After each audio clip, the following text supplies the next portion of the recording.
Como saber se essa é a pessoa certa para eu me casar? Essa era uma dúvida que eu tinha muito antes de me casar. Se eu encontrei a pessoa certa, se eu encontrei o meu futuro marido. E é uma pergunta que eu já recebi muito também.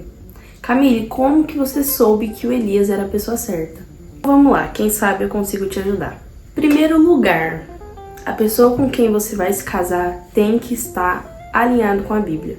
Então a Bíblia fala sobre julgo desigual, sobre o que é pecado e não é. Então a pessoa que você vai se relacionar, a pessoa que você vai casar, tem que estar alinhado com a Bíblia. Senão já pode descartar daí. Então se a pessoa é uma verdadeira cristã, um verdadeiro cristão, é um ótimo ponto. Agora se a pessoa já não condiz com nada que está na Bíblia, não faz nem sentido você ainda ter dúvida se é a pessoa certa ou não. Então antes de saber se você está com a pessoa certa ou não, lê a Bíblia. Você vai ver o que a Bíblia fala sobre relacionamento, julgo desigual, um verdadeiro cristão. E aí você vai descobrir se a pessoa que você tá condiz com o que a Bíblia manda, com o que a Bíblia ordena, com o que a Bíblia aconselha. Outro ponto extremamente importante é o propósito. Pode ser que você esteja com uma pessoa que é um ótimo cristão, uma ótima pessoa, um cidadão de bem, tudo certo. Porém, os propósitos não se alinham. É importante que você se case, que você se relacione com alguém que tenha o mesmo propósito que você, ou que a vocação de vocês seja parecida ou se completem. Por isso que é muito importante, antes de você casar, você ter a certeza de qual é o seu chamado. Então, antes de você procurar um casamento, procura em Deus. Pergunte para Deus o que Ele quer para sua vida, quais são os planos dele para sua vida. Aí você vai conseguir ter uma base de para onde você deve ir, com quem você deve se relacionar. É um exemplo que eu dou para muita gente. Deus te chamou para ser uma missionária. Ele já disse para você, vou te levar para tal país. E aí você vai e casa com alguém que tem o chamado de ser um pastor local, por exemplo. Não sei se incluiria aí muito, mas é só um exemplo para vocês entenderem. O chamado precisa completar o outro, senão um vai atrapalhar o outro. Então a vocação de vocês precisa completar. E isso eu falo em todos os sentidos. Ministeriais, profissionais. Então é importante você saber o trabalho que a pessoa que você se relaciona, a profissão que a pessoa que você se relaciona pretende seguir ou já segue, vai de alguma forma atrapalhar no que Deus pediu para você seguir, na profissão que Ele pediu para você seguir, na profissão que você escolheu, ou vice-versa. Sim, talvez esse seja um ponto para essa relação não ir adiante, ou talvez seja um ponto para vocês conversarem e resolver se um dos dois vai abrir mão e qual dos dois vai ter que abrir mão.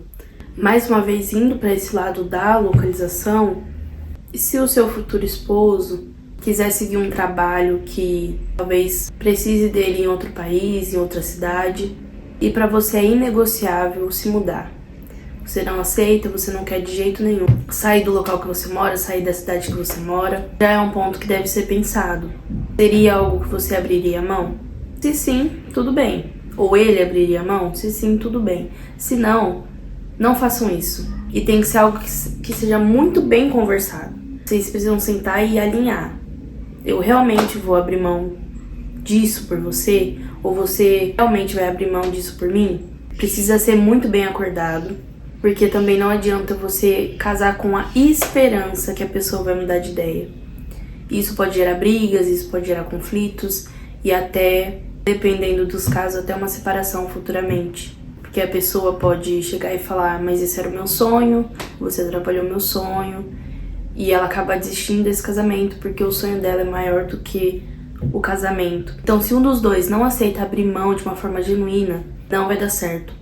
Não se arrisque. Essa não é a melhor escolha. Outro passo extremamente importante, a atração física.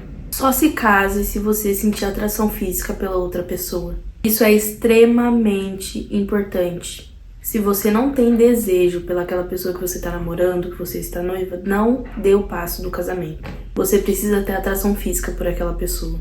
Outra questão extremamente importante é sobre os defeitos. Conheça a pessoa, tente descobrir o máximo de defeitos que ela tem até o casamento. E pense bem, esses defeitos, tudo bem? Ou são defeitos que pra mim não dá? Então você precisa ter certeza. Se a pessoa tem, são defeitos que assim, pra você são inaceitáveis, nem tenta.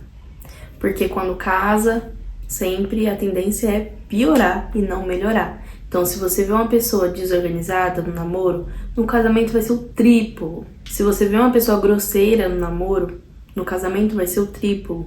Se você vê uma pessoa que não é romântica no namoro, no casamento não vai ser romântica, o triplo. Então, até que ponto você consegue engolir esses defeitos e lidar com eles? Mas pra você, não, realmente, meu namorado não é romântico, mas pra mim isso não faz diferença. Ótimo. Meu namorado não faz nada em casa, na casa da mãe dele. Ele não é uma pessoa que faz tarefas domésticas, mas tudo bem por mim. Por mim, quando a gente se casar, por mim tudo bem ser responsável por tudo, limpar a casa sozinha, fazer a comida sozinha. Por mim tudo certo. Ótimo. Agora, se pra você isso não tá bom, não se case esperando que a pessoa mude. Seja coisa boa, seja coisa ruim. Não se case esperando que a pessoa mude. Se em tantos anos de vida que ela tem, ela continua sendo a mesma, não é porque vocês vão se casar que ela vai se tornar uma pessoa nova. Pode ser que tenha melhoras, mas não se arrisque. Não confie nessas melhoras hipotéticas. Mais uma coisa, lembre-se que essa pessoa será o pai ou a mãe dos seus filhos. Você confia nessa pessoa a dar sequência à geração da sua família? Você consegue imaginar essa pessoa educando seus filhos? Se você não consegue, também não é a pessoa certa. O passo extremamente importante é a confiança. Você precisa confiar nessa pessoa. Entra pra mim na parte bíblica, né? De você estar com uma pessoa confiável, uma pessoa honesta. Como eu disse, leia a Bíblia, tudo tá lá. Escolha uma pessoa que seja parecida com Cristo. Escolha uma pessoa que te ame como Cristo amou a igreja. Quando você tiver dúvida se você está com a pessoa certa ou não, se você vai casar com a pessoa certa ou não, pense assim: essa pessoa me ama como Cristo? E pra finalizar, algo que eu sempre falo, muita gente me pergunta como que eu tive a certeza que era o Elias. Como você teve a certeza que era ele? Eu lamento em te dizer, mas eu não tive a certeza. Assim como muita gente também casa sem ter essa certeza. Que é impossível, porque eu conheço uma pessoa ou outra que fala: não, quando eu olhei nos olhos dele eu tinha certeza que seria ele. Eu não tive essa certeza. E se você não tem essa certeza, não se preocupe também. Como eu disse, analise todos esses pontos. Pense em todos esses pontos. Se preocupe com todos esses pontos. Um relacionamento que vem de Deus, um relacionamento que merece virar um casamento, vai te dar mais paz do que preocupação. Vai te dar mais tranquilidade do que preocupação. Vai te deixar mais feliz do que triste.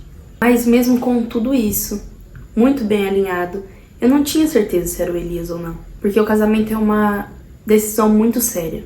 Você tá escolhendo uma pessoa que vai passar o resto da sua vida com você. Você vai escolher a pessoa que vai criar os seus filhos. Você vai escolher a pessoa que vai cuidar de você na velhice. Eu acredito em um casamento que é eterno, até Jesus voltar. Então, não é fácil você escolher. Não é fácil você ter uma certeza assim. Então, por um momento, talvez você tenha que dar um passo de coragem. Você vai ter que tomar uma decisão séria, sem ter 100% de certeza. Mas pelo menos 90% de certeza você tem que ter. Você viu que tudo faz sentido. Essa seria com certeza a pessoa que eu confiaria em educar meus filhos. Essa é a pessoa que a Bíblia descreve como um verdadeiro cristão.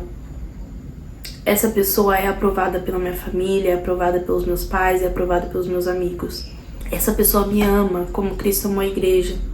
Eu confio nessa pessoa. Eu tenho mais momentos felizes do que tristes com essa pessoa. Os nossos propósitos se completam. Eu não estou atrapalhando a vida dele, ele não está atrapalhando a minha vida. Se tudo está alinhado, aquele 1% de dúvida, de incerteza, é tão mínimo. Para esse 1% de incerteza, você vai ter que ter coragem para enfrentar ela e se casar. Mas, por favor, tenha pelo menos os 90% de certeza. Em outro vídeo, eu vou vir aqui falar sobre o medo. O medo do casamento, o medo pré-casamento. E a gente conversa um pouquinho mais sobre isso. Mas eu vou te dar uma dica muito simples. A pessoa certa, você não precisa de esforço para tentar se convencer que é ela. A pessoa certa vai ficar mais nítido para você. Ela é a pessoa certa. A pessoa certa vai te trazer paz. Mesmo que em algum momento você tenha dúvida, você se preocupe, lá no fundo você vai ver que você está totalmente em paz. Se tudo isso está muito bem alinhado, eu quero te parabenizar. Você encontrou a pessoa certa. Eu espero ter te ajudado nesse vídeo, mas mais do que você ver vídeos, mais do que você ouvir conselhos, ore e pergunte para Deus: Senhor, essa é a pessoa certa? Se esse relacionamento se tornar um casamento, será abençoado pelo Senhor? Cada vez a sua resposta vai ficar cada vez mais clara. Um beijo e até o próximo vídeo. Tchau!